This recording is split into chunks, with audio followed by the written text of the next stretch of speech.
بسرعه يا جبريل بقى هتشوفني. الحمد لله يا جبريل محدش شافنا ولا احنا داخلين ولا احنا طالعين. الحمد لله. بس الفكره لو حسام جه طيب من الشغل دلوقتي. لا ما تقلقش، حسام مكلمه مأكده عليه ان هو كان بيقول لي ان هو عنده شغل لحد الفجر، فلسه قدامه لحد الفجر. تعالى بقى نتكلم في الموضوع. متاكده يا يا عم بنتي؟ يلا تعالى بس. تعالى يا جبريل مش هيجي دلوقتي. يا نهار اسود، ده شكله حسام جه. طب انا اعمل ايه دلوقتي؟ بقول لك ايه، ارجع انزل بسرعه يلا. فين؟ يا ستي ده حسام جوزي. طب اعمل ايه ايه دلوقتي؟ هو دلوقتي مش عارفه خالص. رايح فين؟ بقول لك ايه، خش ده انت في الحمام جوه اي حته بسرعه بسرعه. ايه رايك في المفاجاه دي؟ مفاجاه حلوه طبعا. هو انت ما كلمتنيش ان انت جاي ليه؟ وانا معقوله يوم زي عيد جوازنا هقول لك انا جاي؟ انا محضر لك مفاجاه جوه، شفتيها؟ ورد كده وقلب. ده انا حتى استغربت كده واتخضيت وقلت مين اللي عمل كده، اصل اول مره يعني. عجبك يعني؟ تعيش جايب لك وتعمل. التورته بتاعتك اللي بتحبيها ايه؟ حبيبي تعيش وتجيب. ماشي، انا هدخل اغسل وشي في الحمام واطلع لك. هتعمل ايه يا حسام؟ اغسل وشي في الحمام طب بقول لك ايه، ما تسيبني انا ادبهولك الاول بعد كده خليك تخش الحمام، عشان انا لسه كنت جوه يعني ومدربك شويه. هو من امتى بتوضبوا لي هنا؟ ايه المشكله يعني؟ انا هغسل وشي على طول كده لحد ما انت تقطعي التورته وكده ونيجي نحتفل براحتنا هنا، ماشي؟ يلا على اذنك. ربنا يستر.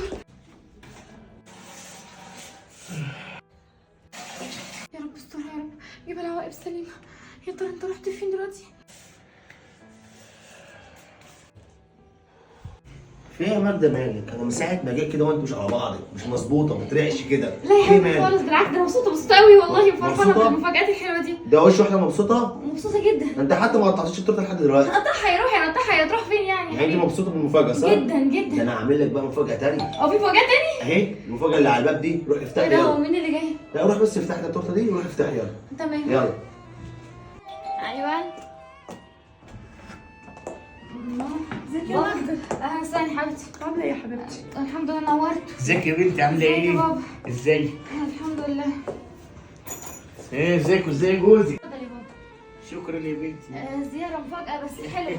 نورت. ازيك يا حماد؟ اهلا بيك. عامل ايه يا حماد؟ ازيك؟ ازيك يا حماد؟ ايه الاخبار؟ ايه رايك في المفاجاه دي يا ماجدة؟ مفاجاه حلوه طبعا. حلوه؟ بقول لك ايه يا حماد، انت وحماتي عامل لكم بقى مفاجاه احسن من دي.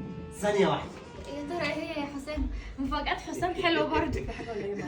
لا يا ايه بابا. مفاجأة ايه؟ عيد ميلادك ولا ايه؟ عيد ميلادي ايه يا بابا؟ معقول يعني؟ هكون انا مش عارفه عيد ميلادي؟ يلا يا معلم خش. طب اهدى طيب يا حسام، في يلا ايه؟ بس خش. دي المفاجاه بقى يا عم، ايه رايك؟ جبريل ايه اللي جابك هنا؟ اهو ده نفس السؤال يا عم. عاوز اعرف ايه اللي هيجيب جبريل وانا مش موجود في الشقه ويبقى مع مراتي؟ يعني ايه؟ حد يفهمني.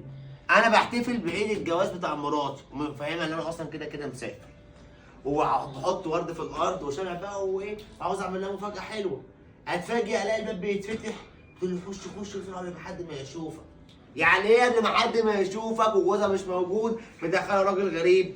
ده اول هام. تاني هام الاقي جوه تحليل الاستاذه ماجده مخبياه مكتوب فيه ان هي حامل وانا عندي مشاكل في الخلفه. عاوز افهم بقى، ممكن تجاوبني يا حماية على اللي بيحصل؟ ايه ده ايه ده ايه ده ايه ده ايه ده؟ الكلام اللي بيحصل ده؟ ايه اللي بيحصل ده؟ فهموني. يا بابا في سوء تفاهم في الموضوع. طب قول ايه اللي فهمينا؟ فاهم ابوك بقى. سيبها تقول يا سيدي. وعاوز اقول لك حاجه كمان، أيوة. نقطه كمان. فاهم ابوكي برضو قبل كده شايفك بعينيا وانت بتحطي لي حاجه في العصير، ابقي فاهم ابوكي ايه الحاجه دي وانا شربت وعملت نفسي مش شايف. حاضر يا حسين، انا هحكي لك كل حاجه. خير يا ماجدة، في ايه؟ قلقتيني يا بنتي. صراحه ماما كده انا لما بعتلك تيجي كنت عايزه اقول لك على موضوع مهم وفي نفس الوقت عايزاكي تساعديني. خير في ايه؟ طب قلقتيني ايه؟ ماما انت عارفه احنا بقالنا وحسام متجوزين بقالنا كتير ولحد دلوقتي لسه ربنا ما كرمناش. حسام عنده مشكله في الخلفه وبصراحه كده هو مش حابب حد يعرف، والدكتور اللي بيتابع معاه مش جايب نتيجه خالص. فانا بصراحه كده. طيب المهم في علاج يعني يحصل ان شاء الله؟ في علاج وفي امل كبير لله. كمان. الحمد بس لله. هو اللي مش حابب يتابع وزي ما تقولي كده مهمل في الموضوع خالص. بصراحه كده يا ماما انا اعرف ان جبريل يعرف دكتور كويس قوي. تفتكري عمو هشام ما كانش بيخلف ليه كام سنه والموضوع ده كان بيقولوا بالوراثه وما كانش فيه حل؟ اول ما راح عنده ما شاء الله دلوقتي عنده 4 اولاد يا ماما. ما شاء يا بال الله. بقى ان لسه حسام في اول بدايه حياته ومشكلته بسيطه وممكن تتحل. فانا يا ماما عايزاكي تكلمي جبريل وتقابليه وتديله الاوراق دي ويعرضها على الدكتور اللي يعرفه، وكلام ما بيننا يا ماما ما تعرفيش حد. وتخليه يشوف المشكله اللي عنده حسام، وانا اتابع معاه، وانا يا ماما في اي حاجه هو يطلبها انا معاه فيها. بس يا ماما والنبي خليه يهتم بعلاج حسام. بس في حاجه، طيب ازاي هتعملي كل ده من ورا حسام؟ ما تخافيش، سلميها لله يا ماما، انا مش ناويه اذيه، انا مش بعمل حاجه غلط، انا بدور على الخلفه منه. هو انا يعني كنت بعمل حاجه غلط؟ سلميها لله، ان شاء الله مش هعرف. ونعم بالله. بس يا بنتي لازم جوزك يعرف، لان ممكن تعمل مشكله. يا ماما ان شاء الله مفيش حاجه، وباذن الله مش هيعرف. خدي بس والنبي وديك الورق ده لجبريل عشان يوديه للدكتور، واكدي عليه اول ما يرد الدكتور يكلمني. حاضر يا بنتي، عشان حاضر. خاطر خلي حاضر، بالك الكلام ربنا ده يطلع يستر بقى، بره. ربنا يستر. انا مش قلقانه على حاجه، قلقانه جوزك. وبصراحه انا عارفه ان انا غلطت اني خبيت عليك، بس في نفس الوقت كنت انا خايفه على مشاعرك.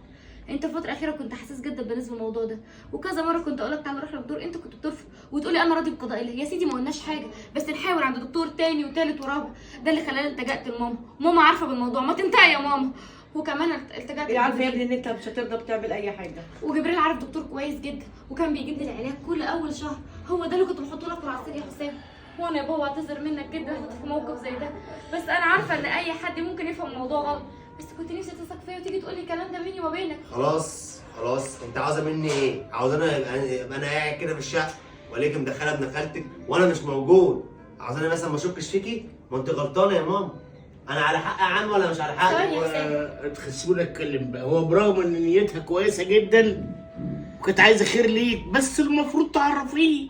هو دي الغلطه يا الوحيده. بابا كان رافض انه يروح دكتور. هو رافض يا حاج. كان يقول لك هو ده قضاء الله، ما قلناش لا، حاجه. مهما حصل لازم تعرفه، ما تدخلش حد من غير اذنه، لازم يبقى عارف الراجل حتى لو هي هو عايزه انت ليه ما مصلحه. اديتش الفرصه انك حتى تشوف ايه اللي هيحصل بالاخر؟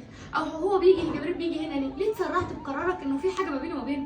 انا بحبك يا حسام، عمري ما اخونك، بس انا عملت ده عشان من خاطرك انت، وعشان خاطر انا فعلا نفسي اجيب طفل منك، لكن توصل انك تفضحني قدام اهلي وتحط انا مش راسك فوق بفضحك ولا بعمل اي في حاجه. نقطه يا ابني، الحاجه اللي كانت بتحطها لك ديت كان العلاج بتاعك يا حبيبي. ماشي يا امي، انا ما قلتش الكلام ده براكوا، برضه عرفيني انا ما فضحتكيش ولا عملت حاجه، بس ده ابوكي وده امي ودي امي، فازاي تقولي انا فضحتك؟ عامه حصل خير، انا ما يتلمش عليا في حاجه، انا غصب عني، انت اللي حطيتيني في الموقف ده، وبعتذر لك يا ستي. بص والله خلاص. ما كنتش زعلان مني يا حسام والله خلاص، العظيم. بصوا يا جماعه، من هنا ورايح يا بنتي اي حاجه لازم تعرفي جوزك، بالظبط كده، وده درس ليكي.